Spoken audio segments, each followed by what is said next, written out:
अगस्त 1945 दुनिया के इतिहास का एक निर्णायक समय। द्वितीय विश्व युद्ध अपने अंतिम चरण में था। जर्मनी हार चुका था और जापान भी पराजय के कगार पर खड़ा था। एशिया के कई हिस्सों में युद्ध की आग धीरे धीरे बुझ रही थी। इसी समय एक खबर अचानक पूरी दुनिया में फैलती है। भारत के महान स्वतंत्रता सेनानी, आजाद हिंद फौज के नेता सुभाष चंद्र बोस की एक विमान दुर्घटना में मौत हो गई है। ये खबर सबसे पहले जापान से आई थी। कहा गया कि 18 अगस्त 1945 को ताइवान के ताइपे हवाई अड्डे के पास एक जापानी सैन्य विमान दुर्घटनाग्रस्त हो गया और उसी विमान में नेताजी सवार थे। लेकिन इस खबर के साथ ही कई सवाल भी पैदा हो गए। अगर नेताजी की मौत हुई थी तो उनका शरीर कहाँ है? उनकी पहचान की पुष्टि कैसे हुई? और सबसे बड़ा सवाल, क्या ये सच था? यही सवाल आज भी इतिहास के सबसे बड़े रहस्यों में से एक बन चुका है। बचपन और व्यक्तित्व। 23 जनवरी 1897 को ओडिशा के कटक शहर में एक बच्चे का जन्म हुआ। उस बच्चे का नाम था सुभाष चंद्र बोस। उनके पिता जानकीनाथ बोस एक प्रसिद्ध वकील थे और परिवार समाज में काफी सम्मानित था। सुभाष बचपन से ही तेज दिमाग और अनुशासित स्वभाव के थे। स्कूल में वे हमेशा अव्वल आते थे। उनके शिक्षक कहते थे कि ये लड़का आगे चलकर बहुत बड़ा काम करेगा। युवा अवस्था में उन्होंने कलकत्ता के प्रेसिडेंसी कॉलेज और स्कॉटिश चर्च कॉलेज में पढ़ाई की। इसके बाद वे उच्च शिक्षा के लिए इंग्लैंड गए। ब्रिटिश नौकरी छोड़ने का फैसला, इंग्लैंड में उन्होंने इंडियन सिविल सर्विस की परीक्षा पास कर ली। उस समय ये ब्रिटिश शासन की सबसे प्रतिष्ठित नौकरियों में से एक थी। बहुत कम भारतीय इस परीक्षा को पास कर पाते थे। लेकिन सुभाष चंद्र बोस ने एक ऐसा फैसला लिया जिसने सबको चौंका दिया। उन्होंने ये नौकरी छोड़ दी। उन्होंने कहा, मैं उस सरकार की सेवा नहीं कर सकता जिससे मेरा देश आजादी चाहता है। ये निर्णय उनके जीवन का पहला बड़ा विद्रोह था। स्वतंत्रता आंदोलन में प्रवेश। भारत लौटने के बाद सुभाष चंद्र बोस स्वतंत्रता आंदोलन में शामिल हो गए। उन्होंने महात्मा गांधी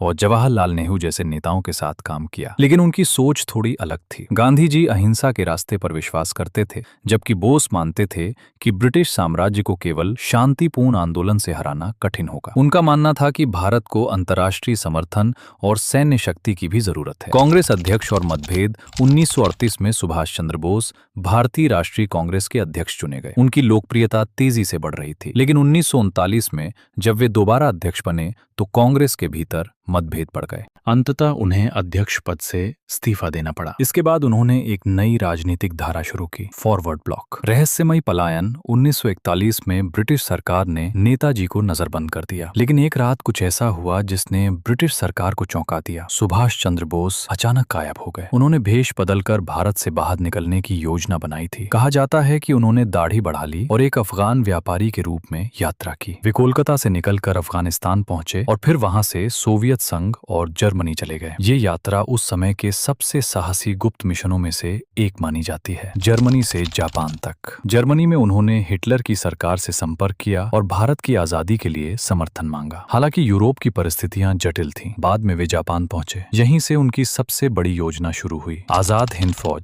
जापान में उन्होंने भारतीय युद्धबंदियों को संगठित कर एक सेना बनाई। इस सेना का नाम था इंडियन नेशनल आर्मी। नेताजी ने इस सेना को एक उद्देश्य दिया, भारत की आजादी। उनका प्रसिद्ध नारा था, तुम मुझे खून दो, मैं तुम्हें आजादी दूंगा। ये नारा पूरे भारत में जोश भर देता था। युद्ध की दिशा बदलती है। 1944 में आजाद हिंद फौज ने जापानी सेना के साथ मिलकर भारत की सीमा की ओर बढ़ना शुरू किया। लेकिन उसी समय युद्ध की दिशा बदलने लगी। मित्र राष्ट्रों की ताकत बढ़ रही थी और जापान कमजोर हो रहा था। जैसे जैसे जापान हार की ओर बढ़ा, नेताजी की स्थिति भी मुश्किल होती गई। 18 अगस्त 1945, यही वह तारीख है जो आज भी इतिहास के सबसे बड़े रहस्यों में से एक बन चुकी है। बताया जाता है कि नेताजी जापान से मंचूरिया जा रहे थे। वे एक जापानी सैन्य विमान में सवार थे। जब विमान ने ताइपे एयरपोर्ट से उड़ान भरी, कुछ ही मिनटों बाद अचानक एक जोरदार विस्फोट हुआ। विमान का इंजन फट गया और विमान जमीन पर गिर पड़ा। गवाहों के अनुसार नेताजी गंभीर रूप से जल गए थे। उन्हें अस्पताल ले जाया गया और शाम तक खबर आई कि उनकी मृत्यु हो गई। लेकिन यहीं से कहानी खत्म नहीं होती। यहीं से असली रहस्य शुरू होता है। 18 अगस्त 1945 की सुबह बताया जाता है कि नेताजी एक जापानी सैन्य विमान में सवार हुए। उनके साथ कुछ जापानी अधिकारी और सैनिक भी थे। विमान का गंतव्य मंचूरिया बताया गया था। कहा जाता है कि उड़ान भरने के कुछ ही समय बाद विमान के इंजन में समस्या आ गई। फिर अचानक एक तेज धमाका हुआ। विमान संतुलन खो बैठा और कुछ ही सेकंड में जमीन पर गिर पड़ा। दुर्घटना इतनी भयानक थी कि विमान में आग लग गई। गवाहों के अनुसार नेताजी गंभीर रूप से घायल हो गए थे। उनके शरीर का बड़ा हिस्सा जल गया था। उन्हें तुरंत ताइपे के एक सैन्य अस्पताल ले जाया गया। कुछ रिपोर्टों के अनुसार उस समय नेताजी पूरी तरह होश में थे। उन्होंने अपने साथियों से बातचीत भी की, लेकिन शाम तक खबर आई कि उनकी मृत्यु हो चुकी है। यहीं से यह रहस्य शुरू होता है। पहली खबर, नेताजी की मौत की खबर, सबसे पहले जापान की तरफ से आई, लेकिन जब यह खबर भारत पहुंची तो कई लोग इसे मानने को तैयार नहीं थे। कारण साफ था, नेताजी का पूरा जीवन ही रहस्यमयी और साहसी फैसलों से भरा हुआ था। वे कई बार ब्रिटिश सरकार को चकमा देकर गायब हो चुके थे, इसलिए बहुत से लोगों को लगा कि यह भी कोई गुप्त योजना हो सकती है। अस्थियों का रहस्य बताया जाता है कि नेताजी का अंतिम संस्कार ताइपे में किया गया। उनकी अस्थियां बाद में जापान भेज दी गईं। आज भी टोक्यो में स्थित रेनकोजी टेम्पल में एक कलश रखा हुआ है जिसे नेताजी की अस्थियां बताया जाता है, लेकिन कई लोगों ने सवाल उठाया, अगर यह सच है तो इन अस्थियों की वैज्ञानिक जांच क्यों नहीं कराई गई? क्यों इतने वर्षों तक इस विषय पर स्पष्ट निर्णय नहीं लिया गया? गवाहों के बयान, विमान दुर्घटना के कुछ गवाहों ने बयान दिया कि नेताजी गंभीर रूप से घायल थे,